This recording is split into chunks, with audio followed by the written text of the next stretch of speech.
Welcome to my channel J TET cracker. आज फिर से इस चैनल में स्वागत है। आज हम बात करेंगे सीटेट पर्यावरण पेडागोजी।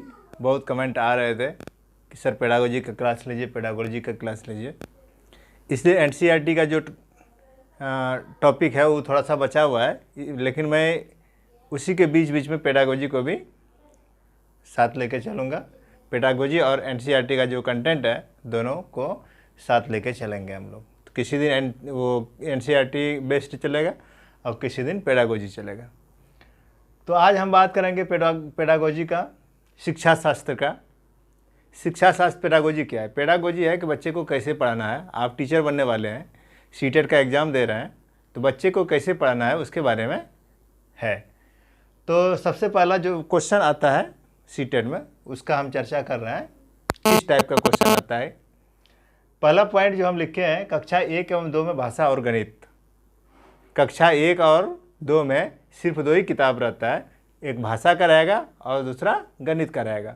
अब बात यहाँ पर ये आती है कि क्या कक्षा 2 के बच्चे या कक्षा 1 के बच्चे पर्यावरण के बारे में कुछ पढ़ते हैं या नहीं पढ़ते हैं? तो इसका जवाब हो जाएगा हाँ, पढ़ते हैं। पर्यावरण सब्जेक्ट जो होता है कक्षा 1 और 2 में, वो भाषा और गणित में ही सम्मिलित रहता है। मतलब ऐसा गणित के किताब को लिखा जाता है, ऐसा बनाया जाता है कि उसमें पर्यावरण का भी समावेश हो जाए। भाषा में भी पर्यावरण से जुड़ा कहानी ये सब रहता है।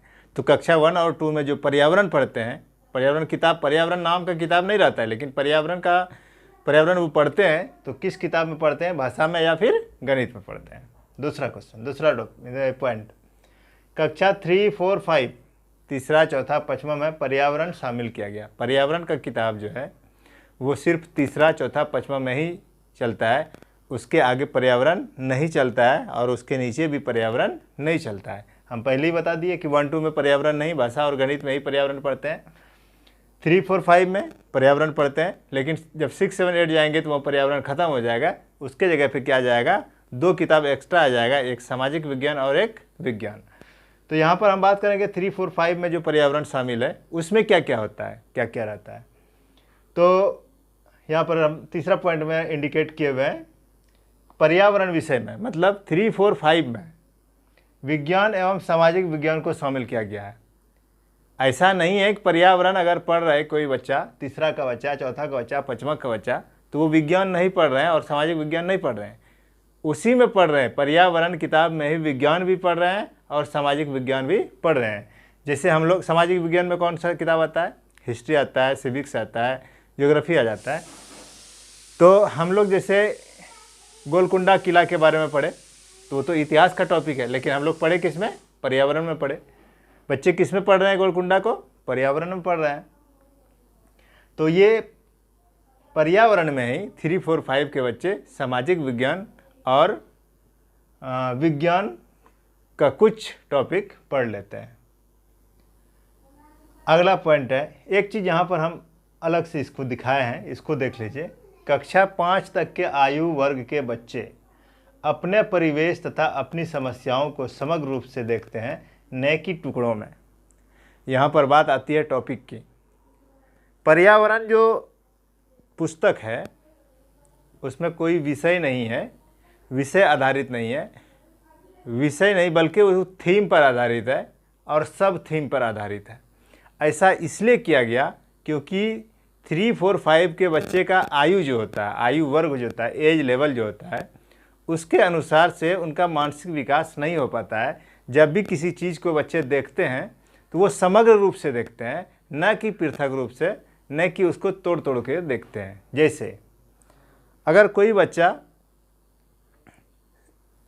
किसी समुदाय को किसी गांव को ही देख रहे हैं, तो उसके दिमाग में सिर्फ यही आ रहा है कि ये गांव है, गांव में सभी लोग रह रहे हैं। उसके दिमाग में ये नहीं आएंगे कि इस गांव में किस किस जाति के लोग रह रहे हैं, इस गांव में कौन कौन से काम लोग करते हैं, ये उनके दिमाग में नहीं आएंगे। क्योंकि बच्चे क्या देख रहे हैं, पूरे समाज को पूरे समुदाय को देख रहे हैं, समग्र देख रहे हैं, एकीकृत देख रहे हैं, वो टुकड़ों में नहीं देख रहे हैं। इसलिए इस आयु वर्ग के बच्चे को समझने के लिए, इसका अंडरस्टैंडिंग ज़्यादा बढ़ाने के लिए इसको थीम में विभाजित किया गया है, ना कि विषय में विभाजित किया गया है। यहाँ पर जैसा कि लिखे हम NCF 2005 के अनुसार 3 to 5 के पर्यावरण अध्ययन को 6 थीमों में बांटा गया है। कितना, ये बहुत इंपॉर्टेंट, ये थीम जो है इससे तो 1, 2 क्वेश्चन और 3 क्वेश्चन, कभी कभी 3 क्वेश्चन भी इससे पूछा गया है। 1 क्वेश्चन तो कोई ले ही नहीं सकता है इससे, और उम्मीद है कि 3 क्वेश्चन तक पूछा जा सकता है। तो तीसरा से 5वां में पर्यावरण अध्ययन जो चलता है, वो पुस्तक जो है वो पहले ही हम बता दिए समग्र रूप से सोचते हैं, इसलिए वहाँ पर विषय नाम का कोई चीज़ नहीं है, बल्कि थीम पर आधारित है। तो पर्यावरण को 3 से 5वां के क्लास के पर्यावरण को कितने थीमों में बांटा गया है? 6 थीमों में बांटा गया है। कितने थीमों में? 6 थीमों में बांटा गया है, जैसा कि हम यहाँ पर लिखे हैं। तो पहला पॉइंट है, पहला थीम जो है उसका परिवार एवं मित्र। पर्यावरण का पहला थीम क्या है?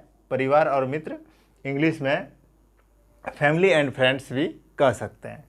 दूसरा थीम है भोजन, तीसरा है पानी, चौथा आवास, 5वां यात्रा और छठा है हम चीज़ें कैसे बनाते हैं। ये थीम्स है।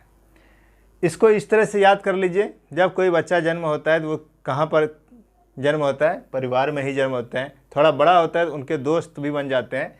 तो पहला थीम क्या हो गया? बच्चे का जो शुरुआत हो रहा है कहाँ से हो रहा है? परिवार और मित्र से हो रहा है।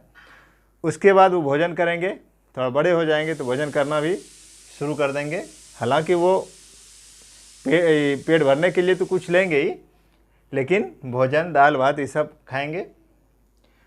भोजन करने के बाद पानी भी पिएंगे, और जब पेट भर जाएगा तो रहने के लिए उनको आवास भी चाहिए, उनको घर भी चाहिए।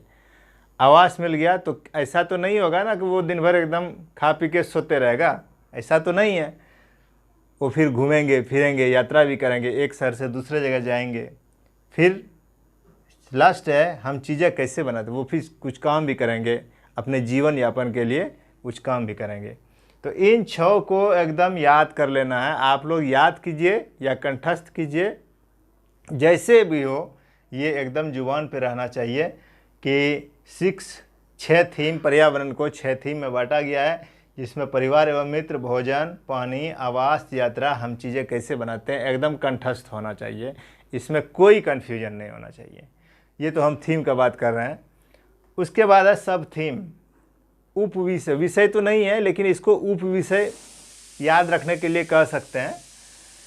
तो सब थीम सिर्फ 2 में है, एक इसमें है और एक इसमें है। इसके अंदर भी मतलब छोटा छोटा चीज़ जो है वो दिखाया गया है, बाकी इसमें कुछ नहीं है। ये मतलब बड़े बड़े लेवल पे है, बड़ा रूप है इसका, और इसके अंतर्गत जो है छोटा छोटा रूप है। तो बड़ा रूप किसका है? थीम का है। और जो इसके अंतर्गत जो आता है उसको कहते हैं सब थीम। क्या कहते हैं? सब थीम, या कहीं कहीं पर इसको उप विषय भी लिखा गया है, हालांकि विषय का चर्चा पर्यावरण में नहीं किया गया है। तो इसमें परिवार एवं मित्र में कितने सब थीम है, कितने उप है, कितने छोटे हैं उप विषय हैं? इसमें 4 है और भोजन में 5 है। ये याद रखना है, 4 है परिवार एवं मित्र में सब थीम, थीम नहीं है, सब थीम। भोजन में कितना है? 5। थीम या सब थीम? सब थीम। रिश्तेदारियाँ जैसा फैमिली में रहते हैं, माता पिता, कैसा परिवार, एकल परिवार, संयुक्त परिवार, ये सब। काम एवं खेल, बच्चे काम के साथ, खेल के साथ साथ काम भी करते हैं। पेड़ पशु, समाज में जब रहते हैं तो आसपास में जानवर भी रहते हैं। पौधे, पेड़ पौधे तो है रहता ही है। भोजन, स्वाद, जी में हम लोग कोई भी चीज़ मुंह में डालते हैं तो स्वाद जी के किस अंग से आता है, ये हम लोग पढ़ेंगे बाद में। पाचन, भोजन कैसे पचता है इसके बारे में। फिर भोजन बनाना, सब्जी, कोई भी चीज़ को कैसे रखा जाता है, जैसे दूध को 24 घंटा तक अगर रखेंगे तो क्या करना पड़ेगा? उसको गर्म करके रखना पड़ेगा। कोई सब्जी है तो उसको कैसे रखेंगे कि वो ताज़ा रहेगा? पानी में कपड़ा भिंगा के सब्जी को रखेंगे।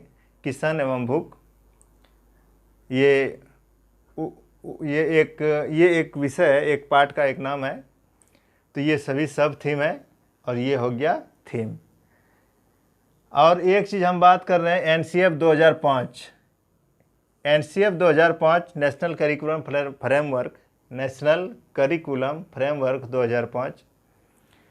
इससे लगभग बहुत ज़्यादा क्वेश्चन आता है। पेडागोजी सभी सब्जेक्ट में, सभी विषय में, जितना भी शिक्षा शास्त्र है, एनसीएफ 2005 से क्वेश्चन रहेंगे। इसका चर्चा हम बाद में करेंगे। तो आप लोग इसको ठीक से पढ़ लीजिए, इसको एकदम याद कर लेना है, इसको एकदम भूलना ही नहीं है। तो आज का क्लास हम यहीं पर समाप्त करते हैं। मैं आशा करता हूं कि आप लोगों को ये क्लास अच्छा लगा होगा। आप लोगों से आग्रह है कि मेरे चैनल को ज़्यादा से ज़्यादा शेयर कीजिए, सब्सक्राइब कीजिए और कमेंट कीजिए। धन्यवाद।